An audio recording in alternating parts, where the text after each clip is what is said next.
खुलुमबाय गिबियावनो सोरजिथा creativity YouTube चेनेलाव बरायनानै लाबाय लोगोसे सानजौफुनि गाहाम हामलायनायखौ बयनिसिमबो बावहरनाय जाबाय। बारग' एनडिएफबि भार्सेस बारग' एनडिएफबि राजखान्थिया गेजेराव आरो माखासे दिनल' दंसै बा माखासे दानल' दंसै बेखौ नोजोर बोनानैनो दायो गुबुनजों नङा बारग' एनडिएफबिआ बारग' एनडिएफबिनि हेंथायै बाथ्रा बुंजेननायफोरा सोलिबाय। जों बयबो खौरां बिजोंफोरनि गेजेरजों मिथिखाबाय नुखाजोब्बाय मिथिजोबखाबाय बारग' एनडिएफबिफ्रा दायो मोननै आफाद दंसै आंना गोरोन्थि जायाखैब्ला मोनसेया जाहैबाय इउनाइटेड फराम अफ एक्स एनडिएफबि आरो गुबुन मोनसेया जाहैबाय एक्स एनडिएफबि वेलफेयार एसोसिएशन। दा बे मोननैबो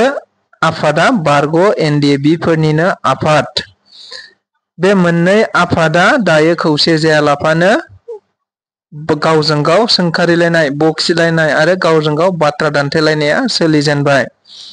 बाराखौ आं बुंलिया नोंथांमोना भिडिअखौ नायदो भिडिअनि गेजेरजों नायबानो गासैखौबो रोखा जागोन। जानो हागौ बेफोर गासिबो बिसायख'थिखौ नोजोर बोनानैनो जाजोबदों। स' भिडिअखौ नायलांनो हासिगोन। खोथाया जाबाय दिनै दानस्राङा जिथु बुंदों जे एक्स एनडिएफबि वेलफेयार एसोसिएशना हर सान नाजानानै बेखौ जों एनआइ केसखौ सेन्ट्रेलनिफ्राय आसामाव लाबोफिननानै बेखौ जों केसखौ फोजोबनो थाखाय खामानि मावदों होननानै बे टटेलि नंखाय बाथ्रा बियो भित्तिहीन। मानोना बे समाव एक्स एनडिएफबि वेलफेयार एसोसिएशना जोनोमानो जायाखैमोन। एक्स एनडिएफबि वेलफेयार एसोसिएशन जोनोम जानायनि बहुत सिगाङावनो जों बेफोर खामानिखौ मावदों। इउपिपिएल गभर्नमेन्ट दङ इउपिपिएल गभर्नमेन्टनि प्रति सापर्ट बोनो थाखाय रायजो राजानि गोसोखौ बोनो थाखाय नंखाय फोसावदों बिथांमोना नंखाय बाथ्रा बुंनानै रायजो राजाखौ फोलानो नागिरदों। बे जोबोद माने लासिंसिं बाथ्रा। जोंनि मानगोनां आफादगिरि अनजालि दैमारिखौ कटाक्ष खालामनो दरखार गैया आरो बिनि अधिकारखौ बेनो रावनोबो होआखै। खुलुमबाय मानाव गेदेर दुलाराय रायजो राजा आफाद बिदा फंबाय बिब' बिनानाव आरो गोरों गोरा बुद्धिजिबि गासैनिबोसिम बैसागो बोथोरनि गाहाम हामलायनायजों लोगोसे फैगौ इस्टार सानडेनि गाहाम हामलायनायखौ बावहरग्रोनाय जाबाय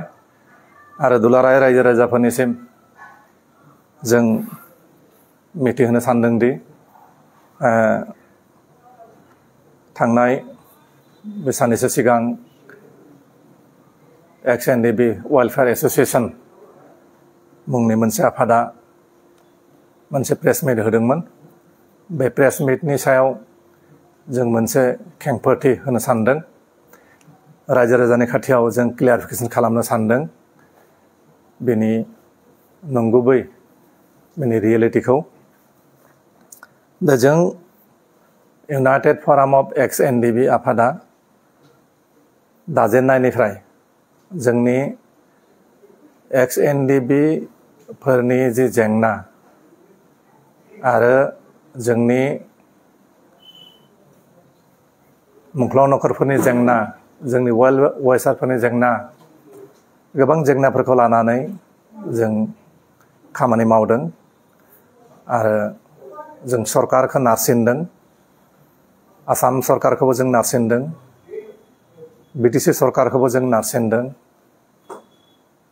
बेनिफ्राय जों सेन्ट्रेल सरकारखौबो नारसिनदों। जों खननै दिल्लीयाव थांदों। दिल्लीयाव थांनानै आइबिनि डिरेक्टर तपन डेका सारखौ जों लोगो हमदों। बिनि थ्रुयै जों हम मिनिस्टारनिसिम मेम'रेन्डाम एबा गोसोखां बिलाइ जों गथायहरदों।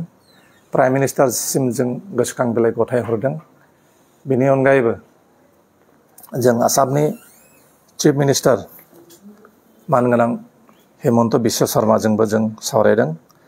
थांनाय 27 आगस्ट 2023 बेयाव जों गिबि अफिसियेलि जों आसाम गभर्नमेन्टजों जों सावरायदों ब्रह्मपुत्र गेस्ट हाउस खारघुलियाव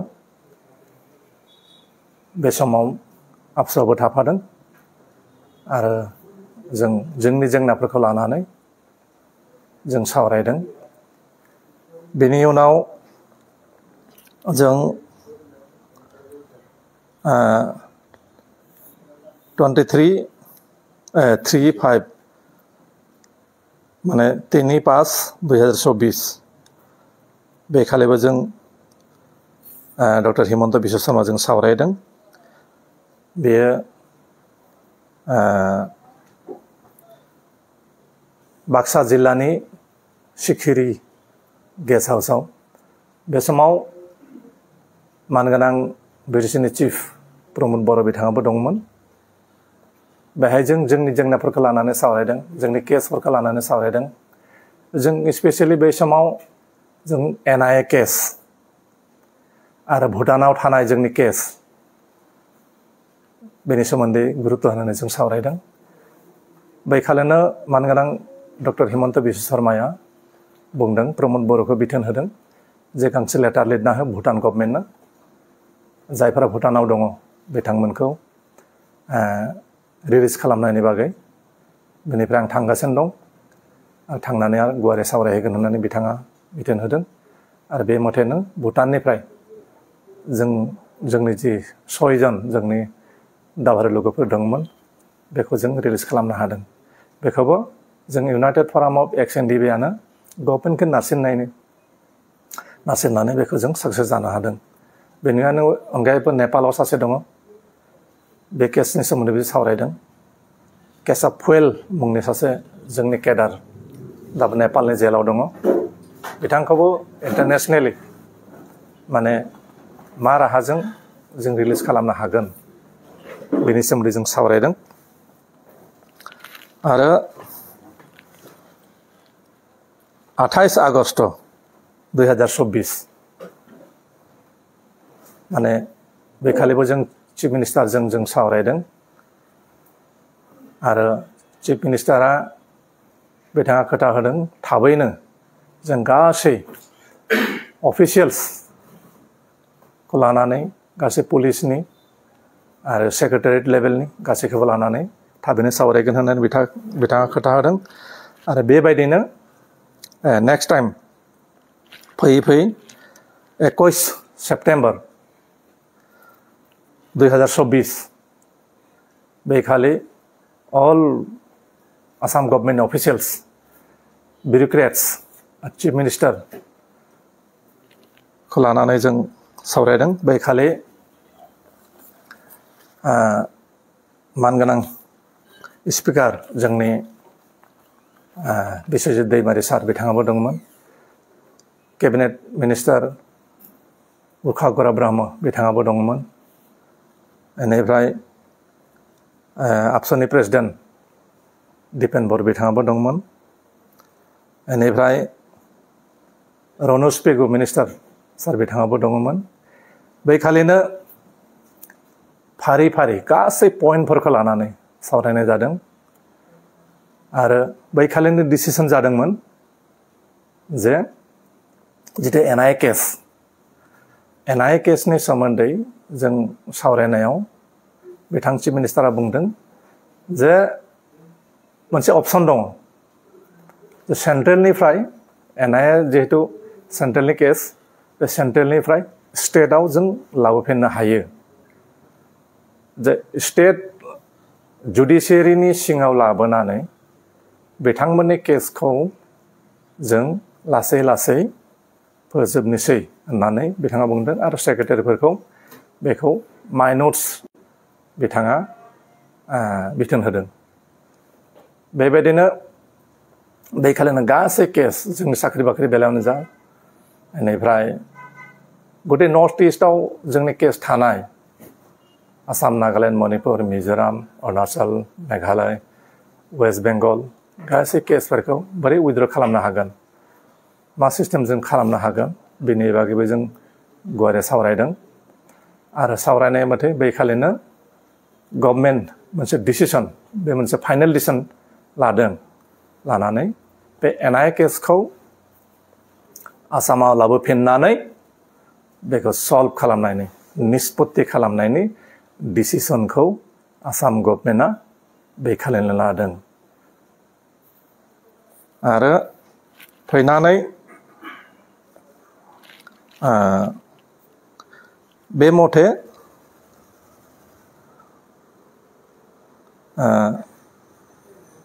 बे खालि डिसिसन जादों आरो जितु केसफोरखौ माने डिल खालामनो थाखाय मोनसे पाब्लिक प्रसिकिउटर होनायनि मोनसे डिसिसन लानाय जादोंमोन आरो बेखौ सासे एडभकेट जेनेरेल बिथांजों कन्टेक्ट खालामनो होदों आरो जों 23 सेप्टेम्बर इमिडिएट जों 23 सेप्टेम्बर खालिनो एडभकेट जेनेरेल देबजित सैकियाखौ जों लोगो हमदों आरो NIA केसनि सोमोन्दै सावरायनाय जादों आरो बिथाङा बुंदों जे जायफ्रा माने सेन्ट्रेलनि जेरै NIA केसआव दंमोन थाबैनो बिसोरखौ केसफोरखौ निष्पत्ति खालामनो थाखाय फोजोबनो थाखाय आखायाव लानाय जाबाय बे पलिटिकेल इस्यु जाबाय पलिटिकेल केस जाबाय बेखौ सिन्था खालामनांला बेनिफ्राय जायफ्रा फासिनि आसामि दंमोन सानै बिथांमोनाबो फासि जानाय नंला बिथांमोननि केसखौबो माने रिट्रायल खालामनानै बोरै बेखौ बासायनाय जायो बेखौ जों खालामसिगोन होननानै बिथाङा बे खालि जोंनो खोथा होदों तो खोथाया जाबाय दिनै दानस्राङा जितु बुंदों जे XNDB वेलफेयार एसोसिएशना हर सान नाजानानै बेखौ जों NIA केसखौ सेन्ट्रेलनिफ्राय आसामाव लाबोफिननानै बेखौ जों केसखौ फोजोबनो थाखाय खामानि मावदों होननानै बे टटेलि नंखाय बाथ्रा बियो भित्तिहीन मानोना बे समाव XNDB वेलफेयार एसोसिएशना जोनोमानो जायाखैमोन XNDB वेलफेयार एसोसिएशन जोनोम जानायनि बहुत सिगाङावनो जों बेफोर खामानिखौ मावदों दा बिथांमोना बुंनायनि जितुनिखि क्रेडिट मास्टार बिथांमोना क्रेडिट लानो थाखाय आरो रायजो राजाखौ बिभ्रान्त खालामनो थाखाय रायजो राजाखौ बिथांमोननि जितुनिखि UPPL गभर्नमेन्ट दङ UPPL गभर्नमेन्टनि प्रति सापर्ट बोनो थाखाय रायजो राजानि गोसोखौ बोनो थाखाय नंखाय फोसावदों बिथांमोना नंखाय बाथ्रा बुंनानै रायजो राजाखौ फोलानो नागिरदों बे जोबोद माने लासिंसिं बाथ्रा जों NIA केसनि सोमोन्दै जे स्टेटआव लाबोफिनगोन बेखौ 28 सेप्टेम्बरावनो जों बे नटिसखौ मोननो हादों 28 सेप्टेम्बरावनो जों नटिसखौ मोननानै इनफरमेसनखौ मोनदों जों जे NIA केसआ आसामाव लाबोबाय आरो बेखौ फोजोबनाय जासिगोन होननानै 28 सेप्टेम्बरावनो जों बेखौ इनफरमेसनखौ मोनदों नाथाय जों मिडियानि गेजेराव बेफोरखौ जों फोसावाखै नाथाय बिथांमोना मालाय मावनायखौ क्रेडिट लानो थाखाय ओरैनो नंखाय बाखायखौ फोसावदों आरो बिथांमोना दानस्रां नार्जारिया इरम शर्मिलाखौ लानानै जितु एग्जाम्पल होदों जे आयरन लेडि इरम चानु शर्मिला जितुनिखि 16 इयार्स हांगार स्ट्राइक खालामनानै इलेक्शन गेलेनानै मा भट मोनदोंमोन मा मोनाखैमोन बेखौ एग्जाम्पल होनानै सासे पलिटिकल एनालाइसिस्ट राजनैतिक माने विश्लेषक माने बहुत गिदिर सासे पण्डित जे पाण्डित्य बिथाङा देखायदों बेहा जोंनि गोदान पार्टी APB खौ लानानै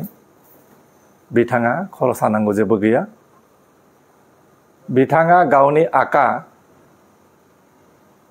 प्रमोद बर' सरकार जे प्रमोद बर'नि दैदेननाय APPL सरकार बे फैगौ 4 मासनि उनाव सरकाराव फैनो हागोन ना हाया एबा देरहागोन ना देरहाया बेखौ लानानै बिथांमोना सिन्ता खालामनाया मोजां। जोंनि पार्टीखौ लानानै एनालाइसिस खालामनो आरो जोंखौ माने महापन्डित्य देखायनानै माने जोबोद माने हाय खालामनो थाखाय बा जोंखौ बिथोन होनो थाखाय जोंनि मानगोनां APB नि प्रेसिडेन्ट अनजालि दैमारी मेडामखौ लानानै जिबायदि उक्ति जिबायदि मोनसे खोथा बुंदों जे अनजालि मेडामा फेलार जागोन मा जागोन मान सन्मान अनजालि दैमारी मेडामखौ लानानै जिबायदि उक्ति जिबायदि मोनसे खोथा बुंदों जे अनजालि मेडामा फेलार जागोन मा जागोन मान सन्माना थांगोन बेखौ लानानै बिथांमोना खर' सानांगौ जेबो गैया। गावसोर जे फैगौ इलेक्शनाव धुलिसात जानो थांगासिनो दङ BJP नि आशीर्बाद BJP नि दया आरो करुणा लानानै बिथांमोना थांना थादों। BJP नि जुदि दया आरो करुणा BJP नि आशीर्बाद जुदि बिथांमोननि खर' सायाव थाया होमब्ला बिथांमोननि अस्तित्व जोबगोन आरो फैगौ इलेक्शनावनो बिथांमोना धुलिसात जागोन। बेखौ लानानै बिथांमोना पलिसि स्ट्रेटेजि खालामनाया मोजां आरो बेखौ लानानै बिथांमोना सिन्ता सरसा खालामनाया मोजां। जोंखौ लानानै एसेबां खर' सानांगौ बा आयरन लडी एलएडी इरम शर्मिलाखौ लानानै एग्जाम्पल होनानै जोंनि मानगोनां आफादगिरि अनजालि दैमारीखौ कटाक्ष खालामनो दरखार गैया आरो बिनि अधिकारखौ बेनो रावनोबो होआखै। गोजोन्थों।